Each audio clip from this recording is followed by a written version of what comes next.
Okay, good morning. So this is the second day of our trip आणि आज आमचं जे पहिली ॲक्टिव्हिटी आहे ती कायाकिंग आहे. सो आम्ही त्यासाठी आत्ता निघणार आहे. आत्ता जवळपास सकाळचे 8:30 वाजले आहेत आणि आमचं जरा वातावरण क्लाउडी आहे.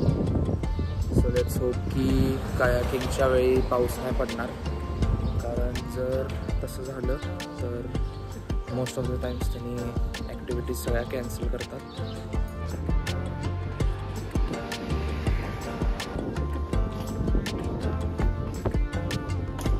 फॉर्च्युनेटली या ढगाळ वातावरणामुळं आणि या जोरदार लाटांमुळं कायाकिंगचा जो प्लॅन होता तो कॅन्सल झालेला आहे. जे होस्ट करतात त्यांनीच तो प्लॅन कॅन्सल केला आहे. त्यामुळं आता आमच्या डोक्यात असं आहे की सिटी वॉल्सचे तिकीट घ्यायचे आणि आज सिटी वॉल्स बघून उद्या गेम ऑफ थ्रोन्सची टूर करायची.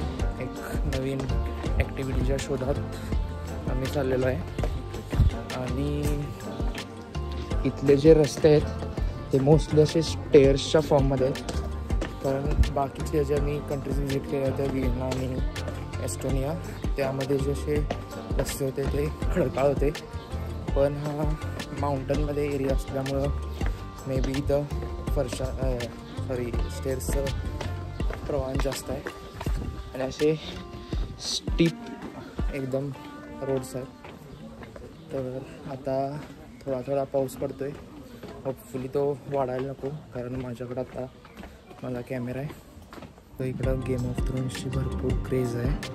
इकडं एक स्पेशल सेक्शन आहे गेम ऑफ थ्रोन्सच्या मर्चंडाईजसाठी. असे कपडे आहेत, टी शर्ट्स आहेत, नंतर इकडं ग्लासेस आहेत, हे मग्स आहेत. बाहेर आता थोडासा पाऊस पडतोय, त्यामुळे आम्ही आता रेस्टॉरंटला डिनरसाठी आलेलो आहे लवकर. आणि त्यांच्या रेस्टॉरंटमध्ये ऑलिव्ह ऑइल आणि व्हिनेगर सर्व करतात. त्यांना विचारलं की असं काय आहे, तर ते म्हटले की इथलं असं ट्रॅडिशन आहे. जनरली कुठल्या यूट्यूब व्हिडिओमध्ये जरी बघितलं आपण तर इथले लोक ब्रेडला डिरेक्टली ऑलिव्ह ऑइल लावून खाताना दिसतील. त्या it's a weird but it's tradition. हा डिनर आलेला आहे, तो खाऊन घेतो आणि आजचा दिवस इथंच संपतो आहे. उद्याचा दिवस कारण खूप बिझी आहे. So let's see you tomorrow. It's a very sunny day today. And today is the third and last day of our trip. So we have some plans. Like first we will go to the city walls, ज्याचे tickets आम्ही कालच काढलेले आहेत. आणि luckily student discount apply झाला इथं, त्यामुळं खूप डिस्काउंट पण मिळाला आहे. त्यानंतर आमचा प्लॅन असा आहे की आम्ही गेम ऑफ थ्रोन्स टूर घेईन, जी इथं one of the famous tour आहे. त्यामध्ये त्यांनी गेम ऑफ थ्रोन्समधल्या सिरीजमधले ज्या ठिकाणी इकडं ज्या लोकेशनवर ते शूट झाले त्याची एक टूर देतात. जे 3 दिवस होते ते आम्ही या रेस्टॉरंटमध्ये सगळे आमचे मील्स घेतलेले एकदमच चांगले होते. आय मीन बेसिक होते, पण जी टेस्ट होती ती एकदमच चांगली होती. तर त्या रेस्टॉरंटचे जे नाव आहे ते इग्रा असं आहे. तर आम्ही त्यांना काल विचारलं की व्हॉट डज इग्रा मीन, तर त्यांनी सांगितलं की इग्रा मीन्स प्लेईंग इन क्रोएशियन. आणि मग मी विचारलं की असं का, की असं प्लेईंग असं कोण नाव ठेवणार. तर ते म्हणले की त्यांनी त्यांच्या रेसिपीजबरोबर प्ले करतात, वेगवेगळ्या रेसिपीज त्यांनी ट्राय करतात. तर त्यांनी अशी हिस्ट्री सांगितली की इकडं समरमध्येच सगळं जे फूड आहे ते अवेलेबल असते, कारण विंटरमध्ये ह्यांना फूड स्टोअर करून ठेवायला लागते. मग त्यावेळी त्यांनी त्या फूडबरोबर वेगळ्या डिशेस ट्राय करतात. त्यामुळे त्यांनी त्यांच्या रेस्टॉरंटचं नाव इग्रा असं ठेवलं. खूपच क्रिएटिव्ह नाव वाटलं त्या स्टोरीनंतर especially. Now we arrived at city walls. मी असं ऐकलं की इकडं जवळजवळ 1000 ते 1500 स्टेअर्स आहेत. त्यामुळं हे कवर करायला 2 तास लागतील. Let's go and see the view from the top. The view is something like this. आणि आम्ही आता त्या साईडहून आलो, आत्ता इथं आहे आणि अजून त्या साईडला जायचं आहे. कुठं जरी गेलं तरी सेमच व्ह्यू दिसणार आहे, तरी पण जाऊया बघूया. Let's go.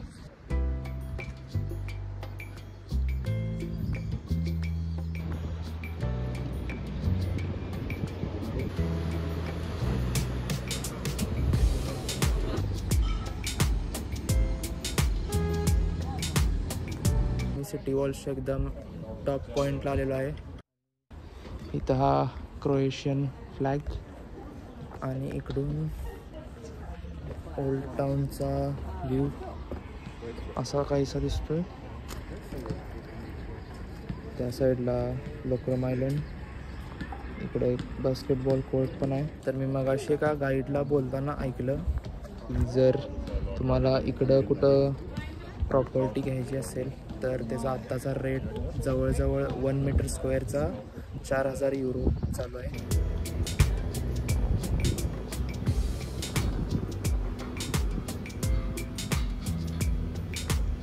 टी वॉल्सच्या टूरनंतर आजची दुसरी ॲक्टिव्हिटी जी आहे ती गेम ऑफ थ्रोन्सची टूर आहे. आणि हा जो व्हाईट शर्टमध्ये माणूस आहे तो आमचा टूर गाईड आहे. तर ती टूर जी आहे ती एक थोड्या वेळात चालू होईल. ते आता आम्हाला कुठं कुठं घेऊन जातात, किती लोकेशन्स दाखवतात ते चेक करूया. पण त्यांनी हे दिलं आहे, एक स्पीकर टाईप आहे. आता आम्ही एका फोर्टमध्ये आलो आहे आणि हा फोर्ट गेम ऑफ थ्रोन्समध्ये रेड कीप म्हणून डिस्क्राईब केलेला आहे. तर ते ॲज इट इज नाही आहे, थोडं त्यात CGI वगैरे पण वापरलं आहे. त्यामुळं जस्ट आत्ता एंटर केलो. आज जाऊन बघूया कसा आहे तो. तर हा जो पॉईंट आहे, ही जी प्लेस आहे तिथं गेम ऑफ थ्रोन्समधलं जो लिटल फिंगरचा डायलॉग आहे की नॉलेज इज पॉवर, आणि त्यावेळी सरसी म्हणते की पॉवर इज पॉवर, आणि सगळे गार्ड्स वगैरे येतात. ते सगळं इकडं शूट झालेलं आहे. जर मला पिक्चर मिळाला तर मी तो व्हिडिओमध्ये पोस्ट करीनच. Step back 3 paces. Turn around. Close your eyes.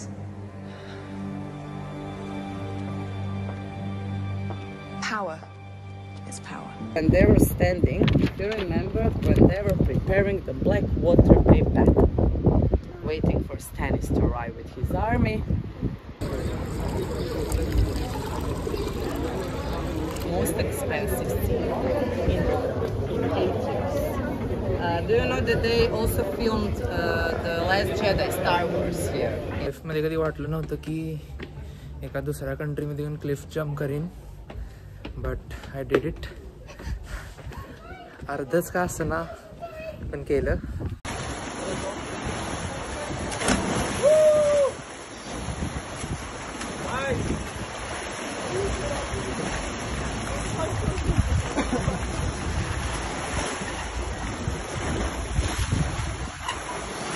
Usually लोक असतात ते एक मोठ्या क्लिफवरून जम्प करतात, पण मी तिथे एक खाली छोटी क्लिफ होती तिकडूनच जम्प केलं. तर जम्प करायच्या आधीच फक्त भीती असती, ती मिड एअरमध्ये पूर्ण जाती आणि एकदा पाण्यात पडल्यावर तर मग काय विचार करायलाच नको. एकदा केलं की ते परत काही भीती नाही वाटत. माझ्या फ्रेंडला थोडे सुवेनियर्स घ्यायचे आहेत, त्यासाठी आम्ही चाललो आहे, कारण मी माझे फर्स्ट डेलाच घेतलेले.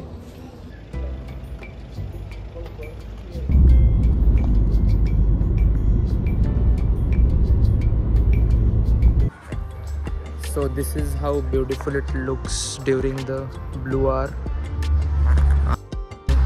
आमचा हा इथं शेवटचा दिवस होता. तर आमची जी फ्लाईट आहे उद्या सकाळी 5 वाजता आहे, पण आत्ता जवळपास एक 7:30-8 वाजलेत आणि आत्ताच आम्ही निघतो एअरपोर्टसाठी, कारण तसं आता करायला पण आमच्याकडे काय नाही. सगळ्या ॲक्टिव्हिटीज पण करून झालेल्या आहेत. So see you at the airport. जे 10:30 वाजलेले आहेत. आम्ही आत्ता आलेलो आहे डुब्रावनिकमधल्या एअरपोर्टवर. तर जवळपास 7 तासांनी अजून आमची फ्लाईट आहे. पोर्ट पूर्ण रिकाम आहे, कोणच नाही आहे. फक्त इकडं मी, माझा फ्रेंड जो माझ्याबरोबर ट्रिपला आलेला आणि 1-2 आहेत. बाकी कोणच नाही ना. सिक्युरिटीवाले आहेत ना, इथं इन्फॉर्मेशन देणारे कोण आहेत, कोणच नाही इकडं.